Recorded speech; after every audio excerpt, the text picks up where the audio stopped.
Good morning, guys. Today we'll be discussing a few of the more popular varieties. The group is also known as the Gosanke. So we're going to be looking at the three different Gosankes and we'll see what makes them unique from each other. So guys, these are what's known as the Gosankes. So as you can see, they consist of the more commonly known, the Kohaku, which is over here, then the Sanke, and then the Showa. We'll look at each one individually and what to look out for when you do want to go to the shows, because in the shows, I must say, the Gosanke division is quite dominated by most of the koi shows, which we saw now again the last sex koi show. But yeah, these are the Gosanke. Again, let's go through them. So it's the Kohaku, the Sanke, and then the Showa. So let's look at each of these individually. So here we have the Kohaku, the first of the Gosankes.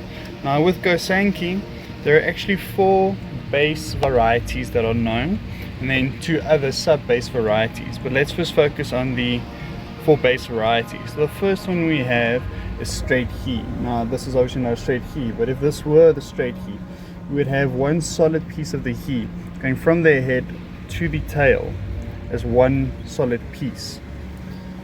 And then our second variety is Inazuma. So Inazuma is also one piece from the head to the tail, but it follows a zigzag pattern, almost like a lightning bolt. We then have the Nidan, which translates to 2-step or 2 islands. That will be mainly when you have more he towards the head, an open patch of shiro, which is the white, and then another piece of he or another island of he near the tail. We then have Sadan, which is a 3-step or 3-step stone or 3 islands. Also, you want to have it there as one nearer to the head, one dorsally, and one near the base of the tail. And then if you look at the other 2 sub-varieties, which is Goten Sakura, which this would actually be very close to. So Goten Sakura translates to cherry blossom. So the Goten Sakura, you would have those little spots all over the body. Unlike this one, who unfortunately doesn't have it all over the body, that only has these 2 spots here. That would refer to it being a cherry blossom. Goten Sakura, you would have the cherry blossoms all over the body, not just on a partial piece of it, covering the whole body. And then the other one would be Kuchibeni. This one also actually has a bit of Kuchibeni on it, fortunately, which you can see there on the lip. So Kuchibeni translates to lipstick, more specifically red lipstick in Japanese. So unfortunately, this is not a good example of Kuchibeni. With Kuchibeni, we want the whole upper lip covered, and it mustn't be that high up, but it's still considered to be Kuchibeni. So you could say this is a bit of a combination of Nidan with Goten Sakura and Kuchibeni all in one, even though they wouldn't be recognized as such. But those are the varieties of Kohaku. Now, what we look for in shows, when we do take a Kohaku to the show, is there's a few factors we look at. The first one is the nose has to have a white on it, here, or shiro. We want the nose to be white, the head there. As this one is actually, the he stops at a very good spot here with this one, and the shiro starts. And then you can have a bit of Kuchibeni, which is acceptable. And then the shiro should be a white. It should be a snow white tinge to be considered of good quality. And with the he, so you have either he or beni on your Kohaku, depending on the color that comes out. Here we can see it's nice and red actually. So that would be he and not beni. So with that, we want there to be a clean break between the shiro and the beni. Unfortunately, you can see here how some of the he is actually underneath the shiro, underneath this cherry blossom over here. So this is not a good choice to take the shows if you're going to compete, because like I mentioned earlier, Gosanke is one of your harder ones to participate in. There's a lot more competition surrounding it. So to really compete in the Gosankes, you would have to choose an absolutely astounding one of the 3, be it Kohaku, Sanke or Showa, but it would have to be an absolutely astounding specimen to participate with. So that is the Kohaku. Okay guys, so the next in the Gosanke varieties is the Sanke. So let's look at the varieties that we get in Sanke. There are 6 main varieties that you get from them, or base varieties. So the first one is called Gosanke. So this is usually just a straight line. So as you have your Kohaku straight here, this would mean that it also has the straight here with the sumi or black anywhere on the body. Our second is Tsuba Sumi, which then means the sumi, so it can be any baseline of, be it a straight hi, a nidan, sadan or yodan, but the sumi may not touch any of the hi. So the sumi must be only on the shiro, and none of it must touch the hi or be present near the hi, only on the shiro. Our third variety then would be the nidan. So same as with the kohaku, nidan meaning 2-step or 2 islands. It is a senki that has then 2 pieces, very similar to, actually this is a good example of a nidan sanki. So you can see here that it's one piece on the head that's not connected to any of the others, and then another piece on the rest of the body that is one piece. So this is nidan or 2-step. And then the sumi can be present anywhere dorsally. We don't want it near the head or on the tips of the tail. So this, you can see it's nice spread out throughout the dorsal part of the body. Fourth thing is sadan, which then, as we know with the kohaku, means a 3-step. And same rules applies as with the nidan, the senki, where the sumi can be anywhere present on the body as long as it's dorsally, not on the head or on the tail.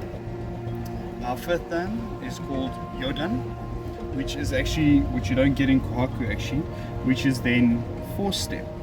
Same rules apply again, whereas the sumi can be anywhere on the body as long as it's only dorsally and not on the head or the tail. Then our 6th variety, which can actually include everything from Gosanke all the way to the yodan sanki, would be the doitsu sanki. So this means that it actually has no scales then. So the doitsu sanki can be any of them, be it the Tsuba Sumi, Suba Sumi, the Akamatsuba, the Nidan, the Sadan, and the Yodan. As long as it just doesn't have scales, then it will be classified as a Doitsu Sanki. So what do we look for in the shows when we're looking at a good prime Sanke? So the first thing we actually look for is the head. Does the head contain any sumi? No, it doesn't. Does the tail? No, neither is there. But now let's look at our pectoral fins. We actually want some black in those pectoral fins. We want a very specific pattern of black, which is called tajima. Tajima is black streaks that will go from the base of the fin down towards the outside, but never truly touching the outside of the fin.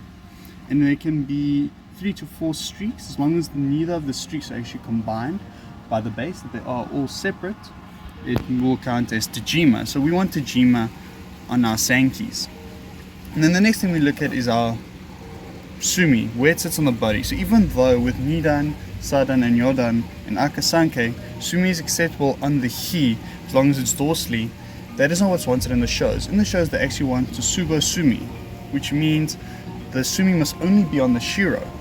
So that is what we will look for then when we choose a prime participant for the shows, is that sumi must only be on the shiro and none of it on the hi. And that's it for the sanki. This is actually a beautiful one. It's just a pity that the pectorals don't contain any tajima. Would have completed the ensemble for this one. So this is a very beautiful nidan 2-step sanki. So here's the last of our Gosankes. This is known as the showa. Now the thing is, sometimes people might get confused between a sanki and a showa, or you might get something of like the kindai showas that might confuse you whether it's a showa or a sanki. So a good way to tell the difference, just looking at them, will normally be your pectoral fins. So you can see there, this oak is what we've got now called motuburu. So as we mentioned earlier, your sankes will have tajima. So that will be a first clear indication. One of your other indications will be that majority of the body, or your fins, be your anal fin, your pectorals, your dorsal, or your tail fins, will be mainly black, but not always. Like I said, with like your kidai showa, it won't always be black, it'll actually be white. So another way to tell is if you look inside the mouth. The mouth will either be a grey or a black color. This will also indicate showa. Another good way to tell when they're very young is that your showa are actually born black. whereas your Gosanke are actually born white and then develop Sumi, black, and Hi later on. Whereas your Showa are actually born black, then they become completely white or Shiro, and then develop their Sumi and Hi after that again. So let's look at the varieties of Showa that we get. So the first one, the Hi Showa. So this one is one that's predominantly red. A fair amount of Sumi and Shiro.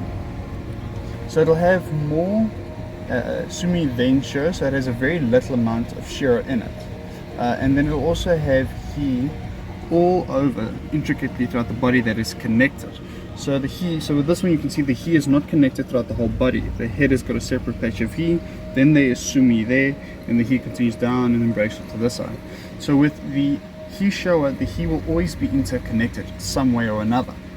Our second variety is then Kindai Showa that I've mentioned a bit earlier. So they're dominantly mainly by white or Shiro. There's either 40% or more of the body that is actually covered in Shiro, and it is all over. It has a varying amount of Hi and Sumi. So this is why I said with those species it could be confused to why either they're a Gosanke or a Showa, because it has so much Shiro. So, but with the Kindai Showa, you'll also see that their pectorals are based with Motsuguru, which is at the very base of the pectoral fin. Our next variety is also one of the original Showa bloodlines, also known as the old style Showa. It is known as one of the original bloodlines. It has very little Shiro in it actually. And then it has a secondary of Hi, but then the base of the body will be 40% or more Sumi, and 40% or less Hi, and only 20% or less of Shiro. The next variety is Duitsu. So as we mentioned Duitsu earlier with the Gosanke, it'll have any of the Showa indications of the previous varieties, but it'll be scaleless. Then we have Kin Showa. So Kin Showa, very rare, not often seen, is a golden metallic sheen on the scale. So it can be any of the previously mentioned, but then on the scales it'll have a gold, a very clear golden sheen. The next will be Jinrin Showa, which is very similar to the Kin Showa, but it has a silver metallic sheen on its scales. We then have Ai Showa, which has blue or indigo speckles all over the body that is visibly very easily seen on the Shiro. So what do we look for with the Showa when it comes to Showa participation? First we look at how's the balance between the Sumi and the Hi. Is there a nice balance between the two of them? Like this one actually has a nice balance between it. It has a fair amount of Sumi on the right, on our right side, and on the left fair amount of Hi. Very little Shiro, which is a bit disappointing because you would like just to be a bit more, just to balance out the colors a bit better. But if we had to look at this one, we would probably say this is the old bloodline, or one of the originals, known as the old style Showa. And then we look at the fins. If the fin for some reason has Tajima, it will be deemed as a lesser Showa and won't be considered a high quality, whereas this one is clearly Motsuguru. The fins are completely black. And then on the head, we don't want any Shiro on the head. We can see there's a bit of Shiro actually there near the nostril, so that could be a bit of be penalized to that a bit. But otherwise, it's not a bad combination. Could be doing with a bit more Shiro, but other than that, not a bad Showa. Look, that example of a Showa. And that's it for our Gosankes. Let's have a quick look at all three of them together again. So now that we look at the Gosankes, we have a deeper understanding of what they are, what variations go there, and how much thought process needs to go into choosing a show-worthy participant. So let's go through them again. We've got our Kohaku, our Showa, and then at the very end our Gosanke. I hope you guys learned a lot today, and if you have any questions, you're more than welcome to leave them in the comment section, and we'll get back to them as soon as we can.